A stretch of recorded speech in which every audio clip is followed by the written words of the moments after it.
So one of my favorite movies is a movie called Carlito's Way. In Carlito's Way, um, Carlito is a gangster that just gets out of prison after a long stint and comes back to his old neighborhood, and he is looking to rebuild his life. And he meets a young gangster named Benny Blanco. Now, Benny Blanco is a young up and coming gangster in the neighborhood who idolizes Carlito and wants to follow in his footsteps. The problem is that Carlito is pretty burned out on the lifestyle that he lived before he went to prison, and he ain't really got time for this young motherfucker just in his face. But Benny Blanco is like really persistent, and he's really trying to get the attention of Carlito, and Carlito, what I'm saying, just probably seeing the side of himself that he wants to escape, just kind of loses patience with dude and embarrasses him. And so, you know, at the culmination of the film, you see Carlito, in his last chance to escape the life totally and restart his life anew. And at the very end, right when he's about to get away, he sees Benny Blanco. And Hey, remember me? Benny Blanco from the Bronx? And this reminds me a lot of the situation between Jay-Z and Drake right now. So we're going to kind of talk about it a little bit. So, I mean, everybody knows, Drake's story. Child actor from Canada, Jewish kid, grew up middle class, and then turned rapper. Came up, discovered by, the Prince family, Jay Prince and them, it gets brought into, the Rap-A-Lot family, then gets signed to Young Money.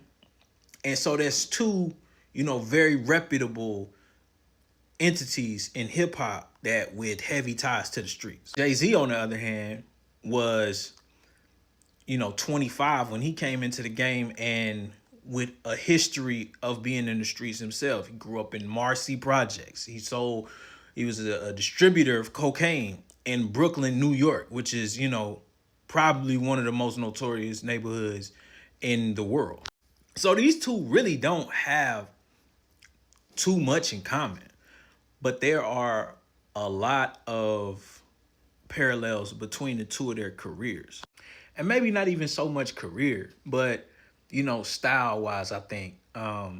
Like Drake is a bit of a continuation of the legacy of Jay-Z up to a certain point, and then the legacy of Kanye West. And so when Jay-Z, broke through in the 90s, he was very different from everybody else or a lot of people in the 90s, I say. Jay-Z was more smooth, he was more laid back, he was more calculated. Like he was, a totally different type of MC. And it just wasn't a lot of Jay-Z's at the time, especially it was just a lot of loud voices. You had Busta Rhymes, Biggie, Tupac, just a bunch of like big personality. Hell, you even had DMX when Jay-Z was going. And the thing about Jay-Z is Jay-Z wasn't the biggest artist of his era. Like by far he wasn't the biggest. In the 90s, we talking Tupac and Biggie. And then a little bit of that DMX run as well.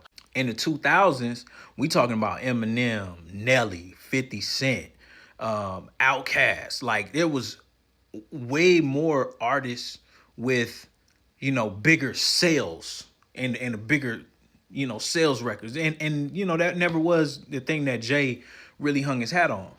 The thing that was different about Jay-Z wasn't the fact that he sold the most records or he had all the stats, which, I mean, he did have a lot of stats. He did break a lot of records. But the thing about Jay-Z was a movement. Jay-Z had a movement. Jay-Z was probably, the first artist mogul, like in the sense like of ownership and having the movement and being able to determine his own value and his own worth and negotiating like, large deal. Like Jay-Z was really the forerunner for a lot of that shit. And even And even during that time, like people who didn't necessarily think, oh, well, I don't really like Jay-Z music, but I respect him as a business because Jay, a lot of the moves Jay was making during the time, it just was like you never seen no shit like that before. And Roc-A-Fella, the movement, Jay-Z as a MC, like it was all encompassing. Like it was just it was part of something that you had to really be there to experience. Like that's why young motherfuckers don't really understand. Like, oh, Jay-Z old and he ain't gonna never would never Drake, and it's like y'all wasn't there for the run. Like y'all wasn't there, so you wouldn't really get it. And there are parallels when Drake came in the game. Like he had some of that Jay-Z energy, but he was also very vulnerable and he was, he had that charisma, but he was really vulnerable. And now he just kind of seems more jaded and cynical, you know what I'm saying, than anything else. And it's kind of like, as a guy who had the opportunity to grow and watch Jay. Like we didn't see Jay grow from a boy to a man. We saw Jay-Z grow from a man to a mogul. Like Drake, we saw grow from a boy to a man, but he's still kind of in like one phase. He ain't really evolved. And it's just my opinion. And then the whole thing about accolades and achievements, like it's a cheat. I keep saying this, and I don't know why this is not highlighted enough.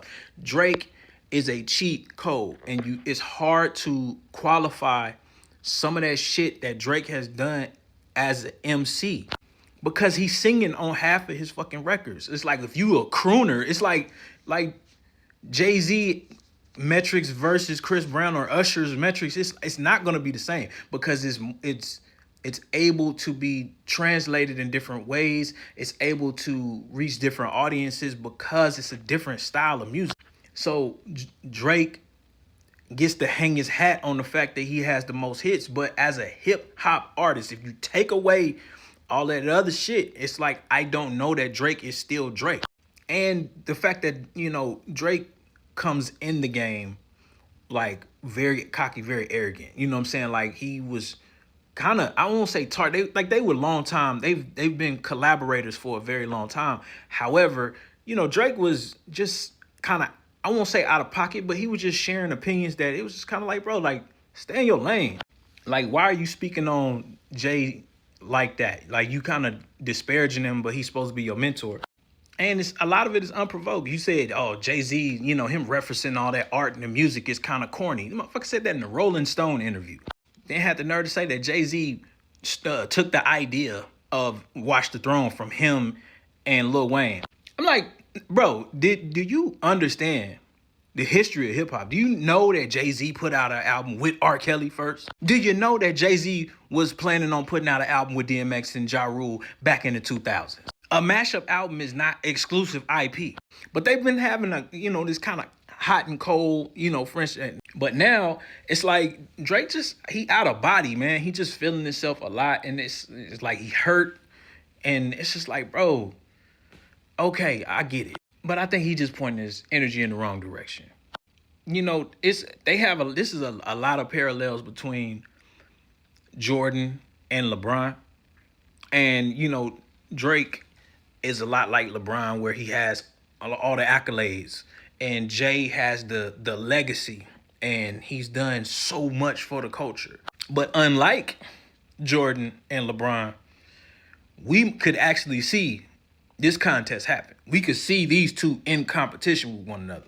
So it's interesting how it's gonna play out. And I did enjoy the Roots Picnic freestyle, and I hope we get new music from Jay real soon. Honestly, this might have been Drake's only play. Like honestly, this could have him going for the throne, going for Jay-Z. Jay-Z's legacy is the greatest rapper of all time. If Drake really wants to redeem himself and his legacy from the loss from Pusha T, the loss from Kendrick Lamar, him defeating Jay-Z would definitely do that. I just don't know if he's capable of doing that shit.